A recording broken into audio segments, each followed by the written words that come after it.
Over the last 10 months, I have lived in 10 different countries, from Malaysia and Morocco to Portugal and Peru. I signed up for a program called Remote Year to travel around the world with a group of 30 strangers. We work and travel, living in and experiencing new locations, cultures, and languages.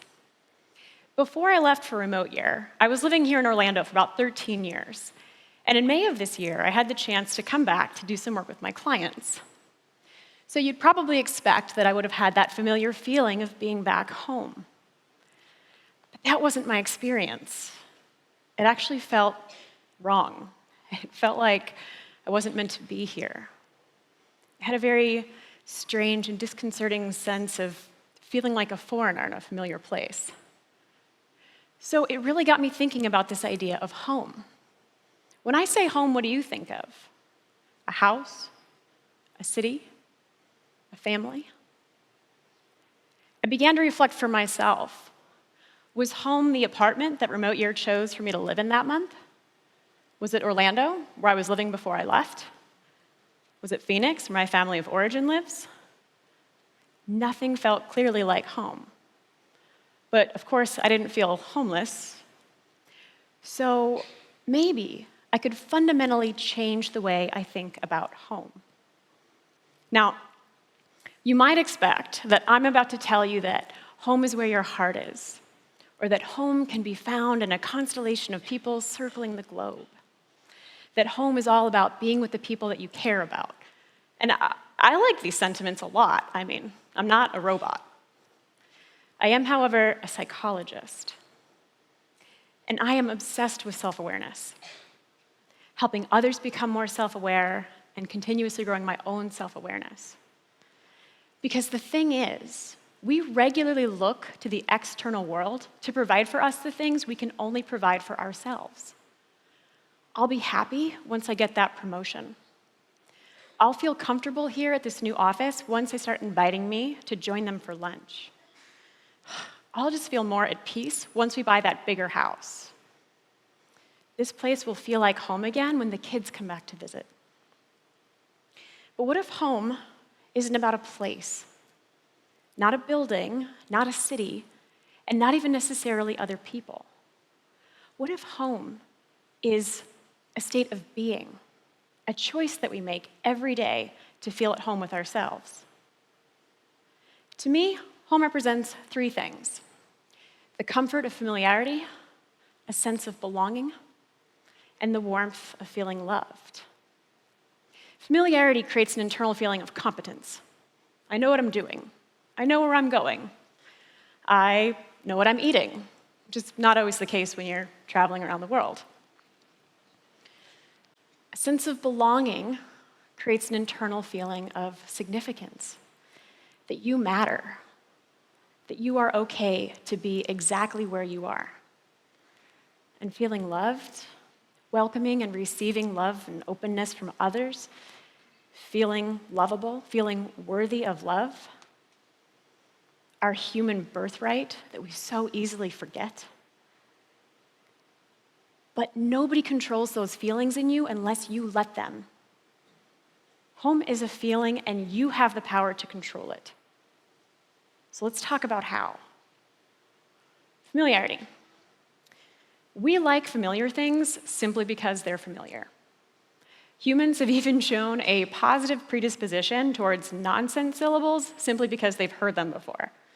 Our brain likes knowing things. There's a reassurance in it. But what if, instead of familiarity, you felt confident in your ability to figure stuff out? What if you were okay with not knowing? What if you knew deep down that true competence has nothing to do with knowing and everything to do with your ability to learn, grow, and adapt? Now familiarity matters less. And belonging. On the surface, does it appear that I belong? A blonde head and a sea of Thai people? The obvious foreigner crossing an empty street on a red light in Prague? They don't do that there. But belonging isn't about how others treat us. It's about how we see ourselves. According to one of my personal heroes, Dr. Brené Brown, Because true belonging only happens when we present our imperfect, authentic selves to the world. Our sense of belonging can never be greater than our level of self-acceptance. Self-acceptance, self-love, creating the internal feeling of love wherever you go. Self-acceptance is the key to making everything in your life easier. When you fully love and accept yourself, you let go of self-judgment. So let's talk about judgment for a minute. When I say home, how many of you think to yourself, yes, I'm safe, nobody will judge me here? Except that people will judge you, no matter what you do, where you go, and who you're with. I mean, really, let's get real. Do we really think that the people at home don't judge us? Anybody? Parents? Spouse? Kids? Yeah. One of the scariest things I ever heard became one of the most liberating.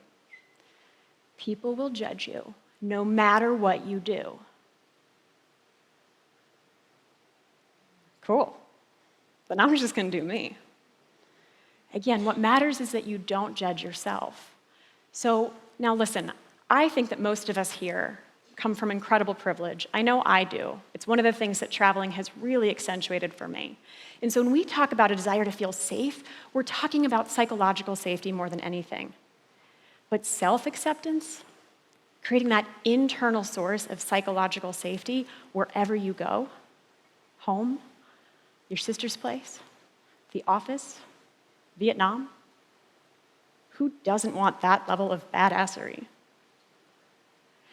The psychological struggles of traveling abroad, not to mention life, virtually vanish when you fully love and accept yourself.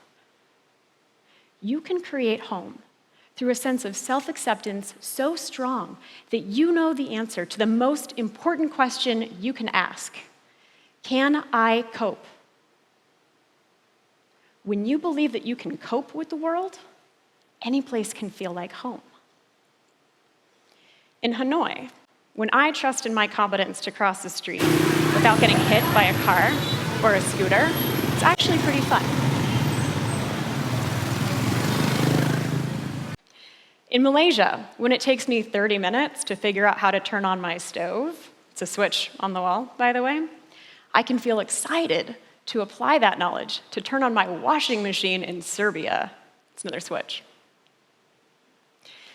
In Marrakesh, when I trust in my ability to hold my boundaries with the barterers at the Medina, I'm not afraid to visit. In Prague, when I'm not afraid that the guys behind the counter at Burrito Loco will judge the entitled American asking for no cheese on her burrito when she doesn't even speak Czech, then I'm not afraid to ask for what I want. Now, I would love to stand here as some incredibly impressive beacon of light who's traveled all around the world and found that every place was home. That's not my current reality. It's my aspirational reality.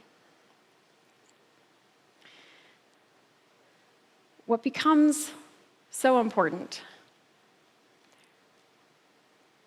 in this journey is the ability to practice. So I know that I'm still a very flawed human. And I let fear and ego and pride and self-judgment get in my way all the time. Actually, of those examples that I gave, the only one for me that wasn't true was the burrito one. I really was afraid to ask the guys at Burrito Loco to hold the cheese.